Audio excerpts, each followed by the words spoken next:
खम्मागढ़ी राजस्थान। आज आपके लिए एक हम बेहतरीन सीरीज स्टार्ट करने वाले हैं और उस सीरीज का नाम है राज्य दर्शन सीरीज। इसमें हम 28 राज्यों की हमारे की एक एक करके क्लास लेने वाले हैं। 28 दिन 28 राज्य। ये आपकी तैयारी को इतना बूस्ट कर देंगे कि आप कहीं पर भी रुकने वाले नहीं हो। यह किन किन एग्ज़ाम के लिए बेनिफिशियल है वो जान लेते हैं। सबसे पहले तो कोई भी आपका स्टेट का एग्ज़ाम है राजस्थान के स्टेट का एग्ज़ाम कोई सा भी क्यों ना हो, आपका एलडीसी का हो, बीएसटीसी का हो, या कोई सी भी ग्रेड का हो, या एसआई भर्ती परीक्षा वो भी हो, चाहे किसी भी प्रकार की आप वनडे एग्ज़ाम की तैयारी कर रहे हों राजस्थान में, ये तो आपके लिए अत्यंत इम्पोर्टेंट है ही। इसके साथ साथ अगर आप सेंट्रल लेवल की किसी एग्ज़ाम की तैयारी कर रहे हो, जैसे एसएससी के किसी एग्ज़ाम की कर रहे हो, सीजीएल, सीएचएसएल, जीडी वगैरह जो भी आप एग्ज़ाम की तैयारी कर रहे हो जिसमें भारत की भूगोल पूछी जाती है, या भारत का कल्चर पूछा जाता है, या भारत का इतिहास पूछा जाता है, यानी जीके जीएस का ये पोर्शन है जिसमें हम एक एक करके राज्यों के बारे में पढ़ने वाले हैं। और राज्यों में सबसे पहले शुरुआत करने वाले हैं वीरों की भूमि राजस्थान से। राजस्थान के बारे में हम राजस्थान के भूगोल के बारे में पढ़ेंगे, इतिहास के बारे में पढ़ेंगे, पॉलिटी के बारे में पढ़ेंगे, और यहाँ की कुछ दशाओं के बारे में भी पढ़ने वाले हैं। वो क्या क्या है सब इस वीडियो में हम जान लेंगे। एक वीडियो एक राज्य बिल्कुल ख़त्म। इसमें आपको राजस्थान से जुड़ी सारी इम्पोर्टेंट बातें पता लगने वाली है, तो ध्यान से कॉपी पेन लेके बैठ जाइए, नोट्स अपने प्रॉपर बना लीजिए। एक राज्य के एक नोट्स आपके पास होने चाहिए। सिर्फ 28 पेज होंगे और 28 पेज बहुत बहुत ज़्यादा आपकी तैयारी को बूस्ट करने वाले हैं। ठीक है, तो वीडियो को स्टार्ट करते हैं। सबसे पहले राज्य की बात करते हैं राजस्थान में बात करें तो राजस्थान का सबसे पहले क्षेत्रफल, राजस्थान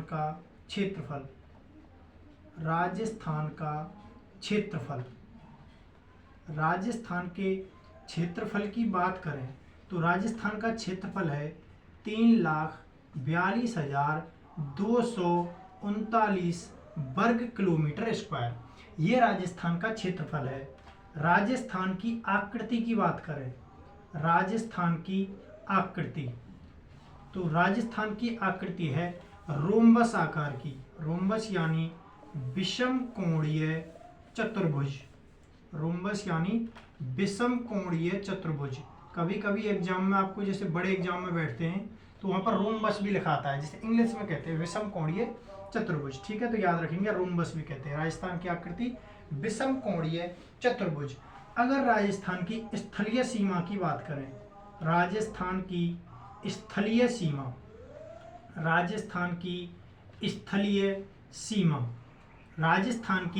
स्थलीय सीमा हो जाएगी 5,920 किलोमीटर।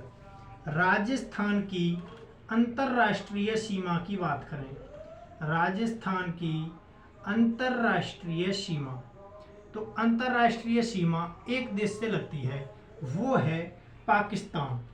और पाकिस्तान से कितनी लगती है, तो पाकिस्तान से लगती है 1,070 किलोमीटर। और ये जो पाकिस्तान है यह 5 जिलों से सीमा साझा करता है, 5 जिलों से सीमा साझा करता है। और ये 5 जिले कौन कौन से हैं, श्री बीकाफलजैवा, इसकी एक ट्रिक है, श्री बीकाफलजैवा।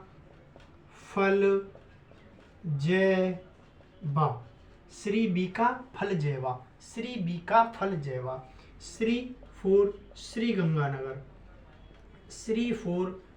गंगानगर, बीका फॉर बीकानेर, फल फलोदी, जय फॉर जैसलमेर एंड बा फॉर बाड़मेर। ठीक है, ये 5 जिले पाकिस्तान के साथ अंतर्राष्ट्रीय सीमा साझा करते हैं।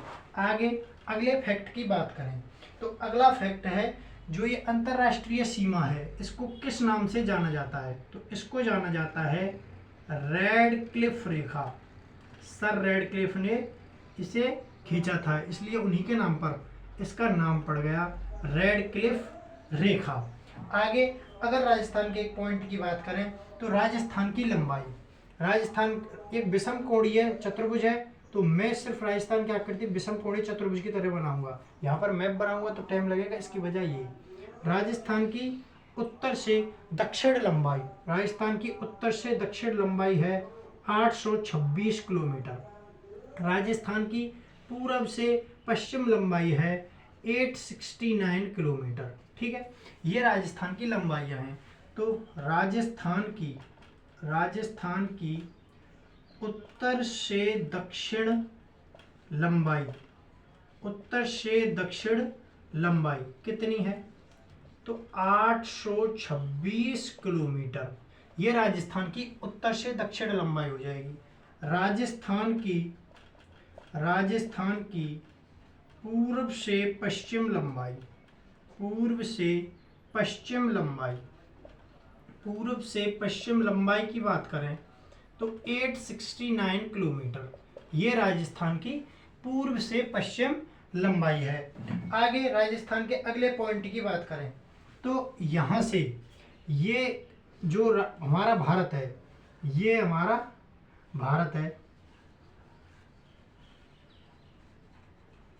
ये मान लो ये भारत है, तो यहाँ से हमारी कर्क रेखा गुजरती है। तो कर्क रेखा राजस्थान यहाँ पर है, तो कर्क रेखा राजस्थान के इस थोड़े से भाग को काटती है। और वो भाग कौन सा है? राजस्थान में कर्क रेखा बाड़ू से होकर गुजरती है, से होकर बा for Barmer, do for Dungarpur. और इसकी लंबाई कितनी है? लंबाई पूछ ले तो 26 किलोमीटर इसकी लंबाई है। राजस्थान में कर्क रेखा नीचे से बिल्कुल दक्षिण से होकर गुजरती है और इसकी लंबाई है 26 किलोमीटर। अगर पूछे कौन कौन से जिलों से होकर निकलती है तो वे हैं वा for Barmer, do for Dungarpur. अगले फैक्ट की बात करें तो राजस्थान का सबसे बड़ा जिला, राजस्थान का क्षेत्रफल के हिसाब से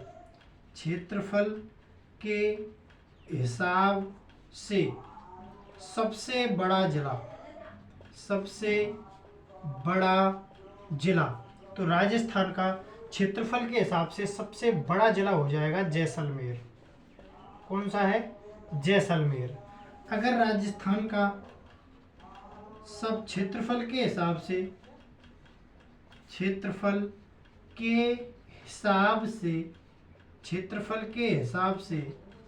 सबसे छोटा जिला वो हो जाएगा धौलपुर। सबसे छोटा जिला कौन सा हो जाएगा? धौलपुर। और जब ये 50 जिले बने थे ना, तो तब था दूंदू। अभी भी प्रशासनिक या दस्तावेजों में 50 ही जिले हैं, 41 अभी तक नहीं हुए, इसलिए दूंदू भी ऑप्शन में आ सकता है। अगर दूंदू आए तो मतलब वो 50 में पूछना चाहता है, जो अब पेपर लग रहे हैं उनमें, तो आपको दूंदू लगाना है। लेकिन अगर ना आए तो धौलपुर हमारा सबसे छोटा जिला हो जाएगा। आगे अगले फैक्ट्स की बात करने वाले हैं। अगले फैक्ट की बात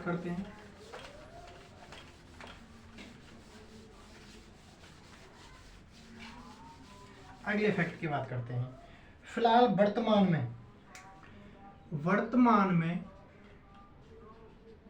वर्तमान में राजस्थान में 7 संभाग व 41 डिस्ट्रिक्ट हैं, 41 जिले हैं। ठीक है, 7 संभाग हैं और 41 जिले हैं। जब इनको 50 किया गया था जिलों को, तो संभाग हो गए थे 10, लेकिन बाद में इनको निरस्त कर दिया गया और 7 संभाग और 41 जिले रह गए। उसके बाद अगले फैक्ट की बात करते हैं। अगला फैक्ट है राजस्थान के जो भौतिक प्रदेश हैं। ये देखिए, राजस्थान की आकृति कुछ इस प्रकार है। ठीक है, ये राजस्थान है हमारा। ये राजस्थान को हमने यहाँ से, ये जो है ना ये वाला हिस्सा, ये मरुस्थलीय प्रदेश है, थार जिसे कहते हैं, थार का रेगिस्तान है। तो एक प्रदेश तो हमने बांट लिया है मरुस्थलीय प्रदेश जो थार का रेगिस्तान वाला है, और यहाँ से होकर अरावली पर्वतमाला निकलती है, तो ये है अरावली प्रदेश।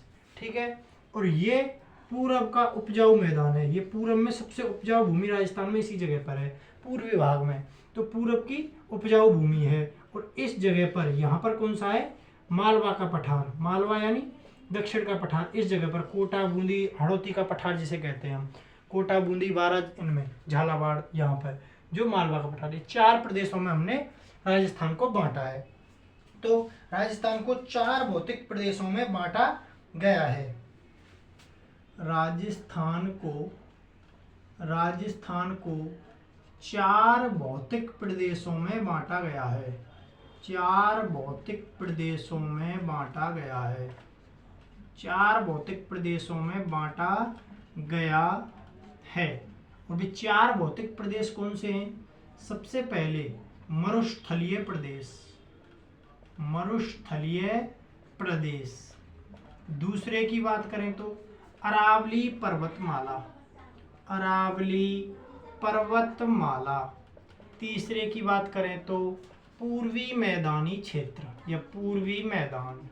और चौथे की बात करें तो दक्षिण पूर्वी पठारी प्रदेश, दक्षिण पूर्वी पठारी प्रदेश, जिसे हाड़ौती का पठार भी कहते हैं। ठीक है, मुख्यतः इन 4 प्रदेशों में राजस्थान को बांट लिया जाता है। आगे अगर राजस्थान की बात करें तो ये जो अरावली पर्वतमाला है, अरावली पर्वतमाला सबसे प्राचीन अवशिष्ट पर्वतमाला है, अवशिष्ट पर्वतमाला है, पर्वतमाला है।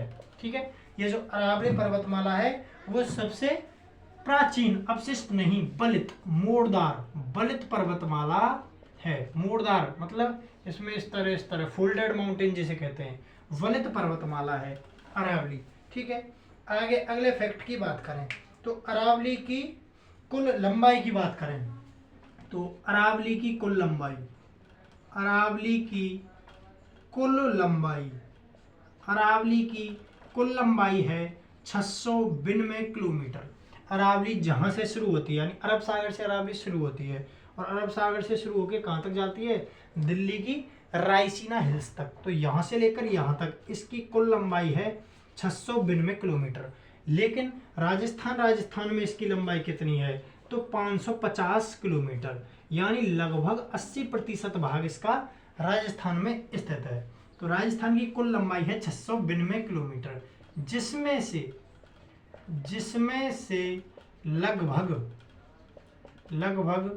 550 किलोमीटर यानी 80% राजस्थान में स्थित है, राजस्थान में स्थित है।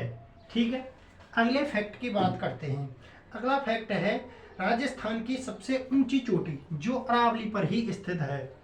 राजस्थान की सबसे ऊंची चोटी, राजस्थान की सबसे ऊंची चोटी, राजस्थान की सबसे ऊंची चोटी है गुरु शिखर, जिसकी लंबाई है 1722 मीटर। और कहाँ पर है, माउंट आबू सिरोही में। कहाँ पर है ये, सिरोही में स्थित है। ठीक है, आगे बात करते हैं अगले फैक्ट की। तो राजस्थान की जीके का अगला फैक्ट है नदियों से। नदी में यहाँ की चंबल जो नदी है, चंबल नदी राजस्थान की एकमात्र 12 मासी नदी है, यानी ऐसी नदी जो वर्ष भर बहती है, 12 मासी नदी है। बाकी ऐसी कोई भी नदी नहीं है राजस्थान में जो वर्ष भर बहती है, क्योंकि यहाँ पर थार रेगिस्तान पाया जाता है, नदियाँ इतनी है नहीं। तो चंबल राजस्थान की एकमात्र नदी है जो 12 मासी है। पूर्णतः राजस्थान में बहने वाली सबसे लंबी नदी की बात करें, पूर्णतः राजस्थान में पूर्णतः राजस्थान में बहने वाली सबसे लंबी नदी। तो पूर्णतः जो राजस्थान में बहती है और जो सबसे लंबी है उसका नाम हो जाएगा बनास। बनास नदी राजस्थान की सबसे लंबी नदी है जो पूर्णतः राजस्थान में बहती है। ये जो लूनी नदी है, राजस्थान में लूनी नदी है जो जैसलमेर, जोधपुर, बालोतरा साइड में है। लूनी नदी आधी खारी व आधी मीठी नदी। लूनी नदी को आधी खारी और आधी मीठी नदी कहा जाता है। ठीक है, एक आ जाएगी इस जगह पर, ये जो राजस्थान का नीचे है ना, इस जगह पर यहाँ से एक नदी निकलती है और इस तरह से अरब सागर में पहुंच जाती है। तो यहाँ से ये राजस्थान को 2 बार काटती है और ये कर्क रेखा यहाँ से गुजर रही है, मतलब कर्क रेखा को भी ये 2 बार काटती है। ठीक है, तो कर्क रेखा को 2 बार काटने वाली नदी, कर्क रेखा को 2 बार काटने वाली नदी। तो कर्क रेखा को 2 बार काटती है माही नदी कर्क रेखा को 2 बार काटती है। ठीक है, अगर बात करें तो राजस्थान की सबसे बड़ी मीठे पानी की झील, राजस्थान की सबसे बड़ी मीठे पानी की झील, सबसे बड़ी मीठे पानी की झील। तो राजस्थान की सबसे बड़ी मीठे पानी की झील हो जाएगी जयसमंद। और जयसमंद झील है कहाँ पे? तो सलूम्बर में, जो नया जिला बना है सलूम्बर, वहाँ पर जयसमंद झील राजस्थान की सबसे बड़ी मीठे पानी की झील हो जाएगी।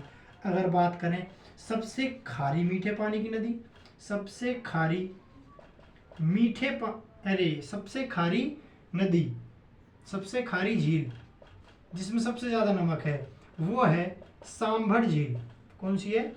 सांभर झील, जयपुर के आसपास के क्षेत्रों में पाई जाती है, सबसे खारी झील है ये। ठीक है, अगर बात करें तो ये भारत के कुल नमक उत्पादन का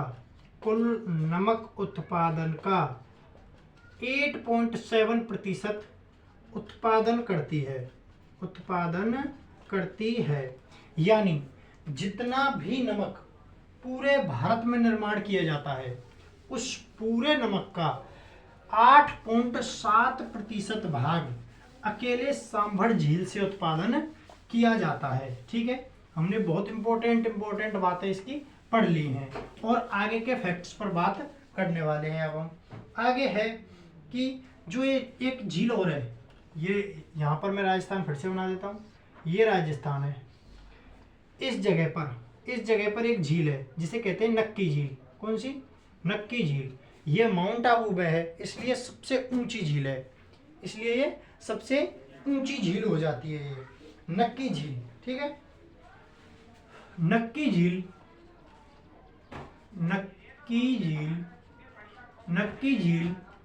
राजस्थान की सबसे ऊंची व एकमात्र जमने वाली झील है। यानी ये जम भी जाती है और सबसे ऊंचाई पर तो है ही है, जमने वाली झील है। ठीक है, कौन सी झील की बात कर रहे हैं हम? नक्की झील की बात कर रहे हैं। आगे अगली झील आती है, एक झील है पिछोला झील, वो यहाँ पर है कहीं, पिछोला झील जिसे पिच्छू बंजारे ने बनवाया था, पिछोला झील। और कहाँ पर है? उदयपुर में, ये भी पूछी जाती है। ठीक है, तो इस फैक्ट को भी याद रखेंगे, पिछोला झील स्थित है उदयपुर में। ठीक है, अगली बात करते हैं, राजस्थान का अबुल फजल किसे कहा जाता है? राजस्थान का अबुल फजल तो ये कहा जाता है मोहड़ोत नेडसी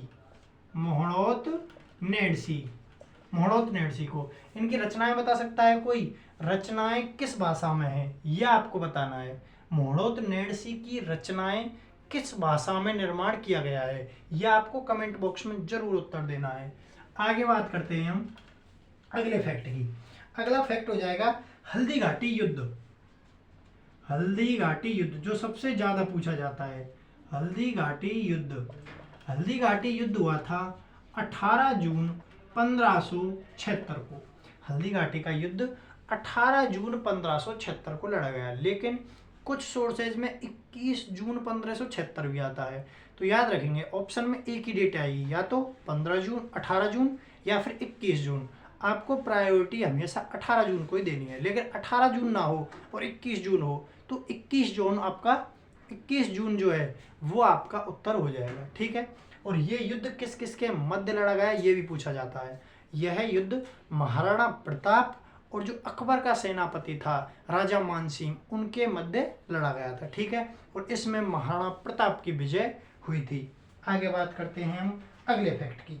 अगला फैक्ट है विजय स्तंभ। अगला फैक्ट पूछा जाता है विजय स्तंभ से। विजय स्तंभ, विजय स्तंभ। तो विजय स्तंभ का निर्माण महाराणा कुंभा द्वारा, महाराणा कुंभा द्वारा किस विजय के उपलक्ष्य में? तो मालवा विजय के उपलक्ष्य में, मालवा विजय के उपलक्ष्य में, ठीक है। मालवा पर जो उन्होंने विजय प्राप्त की थी उस उपलक्ष्य में विजय स्तंभ का निर्माण करवाया था राणा कुंभा ने। अगर बात करें 1857 की क्रांति की शुरुआत, 1857 की क्रांति की शुरुआत राजस्थान में कहाँ से हुई?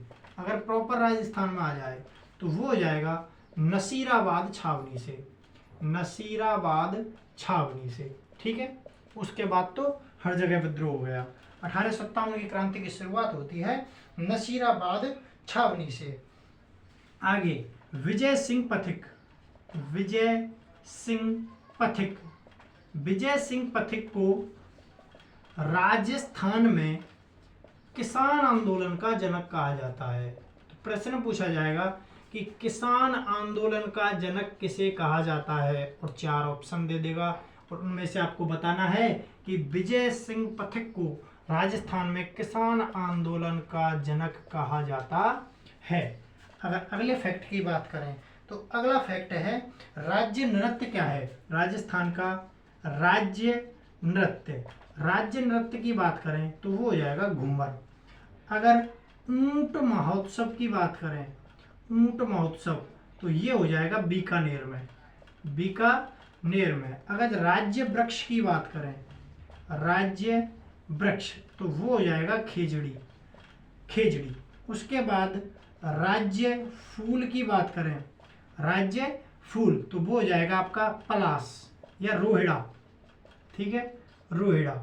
ये भी उत्तर प्रश्न में आता है, आपको रोहिड़ा ही लगाना है। ठीक है। आगे बात करें, आगे राजस्थान की राजधानी, राजस्थान की राजधानी, तो वो हो जाएगा जयपुर। ठीक है। राजस्थान, राजस्थान उच्च न्यायालय, राजस्थान उच्च न्यायालय की मुख्य पीठ, मुख्य पीठ यानी मेन जो ब्रांच है, वो जो उच्च हाई कोर्ट है, राजस्थान का जो हाई कोर्ट है उसकी मेन ब्रांच कहाँ पर है? तो उसकी मेन ब्रांच है जोधपुर में। और सप्लीमेंट्री ब्रांच जो उसकी खंडपीठ है वो कहाँ पर है?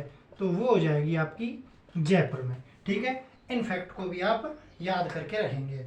एक पुष्कर मेला, पुष्कर मेले से भी बहुत प्रश्न आते हैं। पुष्कर मेला कहाँ पर लगता है? अजमेर में। कब लगता है? कार्तिक पूर्णिमा को। कब लगता है? कार्तिक पूर्णिमा को। ठीक है। और ये सबसे ज़्यादा रंगीला त्यौहार है, रंगीला त्यौहार, रंगीला त्यौहार, सबसे ज़्यादा रंगीला मेला है ये राजस्थान का पुष्कर मेला। ठीक है। अगर बात करें बेड़ेश्वर मेला डूंगरपुर, बेड़ेश्वर मेला ये कहाँ पर लगता है? डूंगरपुर में। बेड़ेश्वर मेला कहाँ पर लगता है? डूंगरपुर में।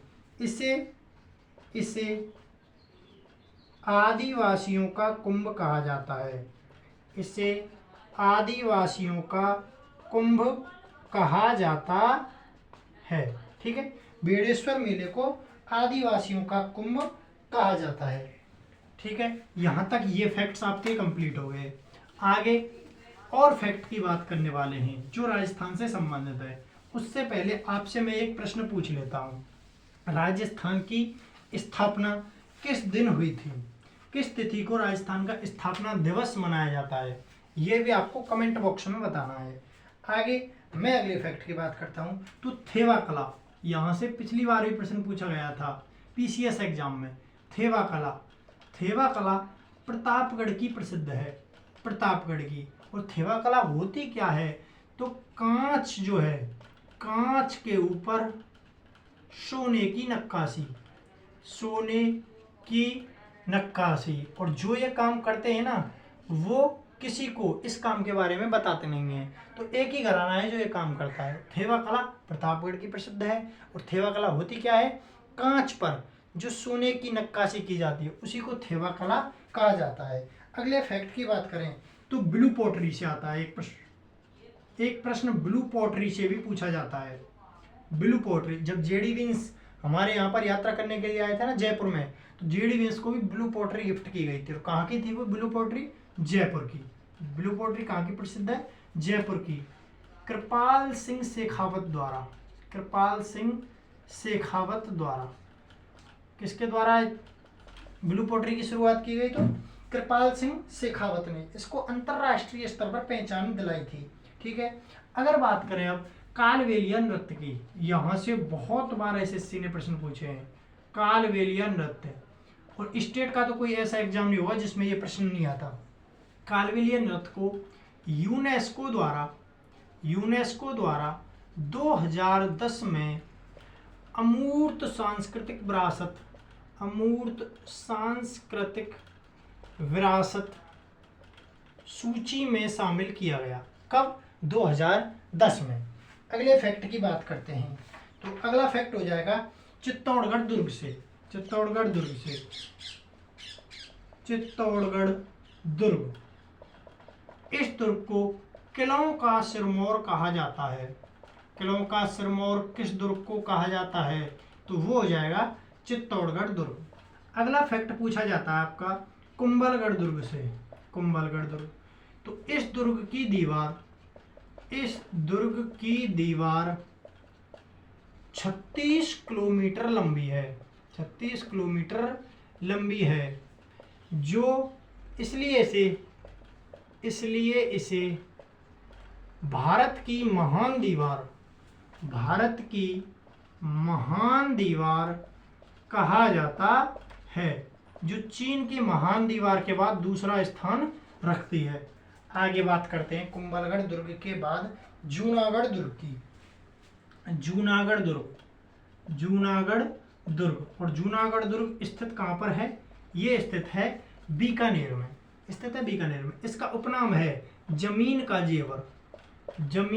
जेवर। जूनागढ़ दुर्ग बीकानेर को कहा जाता है। किलों का सिरमौर चित्तौड़गढ़ दुर्ग को, और कुंभलगढ़ दुर्ग की दीवार 36 किलोमीटर लंबी है, जिसे भारत की महान दीवार कहा जाता है। ठीक है, बात करते हैं अब हवा महल की, जो सबसे फेमस प्रश्न है यहाँ से बनता है। हवा महल कहाँ पर स्थित है? तो यह जयपुर में स्थित है। किसने निर्माण करवाया? सवाई प्रताप सिंह ने इसका निर्माण करवाया। कब निर्माण कराया? तो 1799 में हवा महल का निर्माण करवाया था, तीज त्योहारों की सवारी देखने के लिए विशेषकर। तो आगे बात करते हैं अढ़ाई दिन का झोंपड़ा। एक स्थित है अढ़ाई दिन का झोंपड़ा।